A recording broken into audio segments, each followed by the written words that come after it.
কাকু তোমার দোকান থেকে আজকে চিপস খাবো বুঝলে, 5 টাকা কুড়িয়ে পেয়েছি। কোনটা খাই কোনটা খাই? কাকু বলছি এইটা কি ফ্লেভার গো এইটা?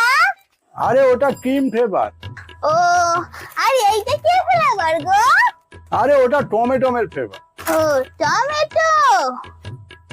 আচ্ছা এক সেকেন্ড দাঁড়াও। আচ্ছা বলছি এইটা এইটা এরকম হলুদ মতো কেন বলো তো? এইটা কি ব্লু ফ্লেভার? তোর মাথা পাতা গেছে, খাবার জিনিসে কোনোদিন ব্লু পেপার হয়? হ্যাঁ, অনেক জিনিস, বিস্কুট, এই যে হলুদ, এই যে কোটো, এগুলো কি গ্রু পেপার থাকে? আমি কবে হয়তো হলুদ গেঞ্জি পরে আসবো, তুই বলি গ্রু মেখে আছে। তোর দেলার সঙ্গে থেকে থেকে না তোর মাথার তারটা কেটে গেছে। তুই খাবি তো খা, না হলে যা হট কিনতে। তোমার বেশি অহংকার হয়ে গেছে। ঠিক আছে থাক, তোমার দোকানে কোনো কিছু খাবো না, অনেক দোকান আছে ওখান থেকে চিপস কিনে খাবো। জিজ্ঞেস করো ওটা কি ফ্লেভার।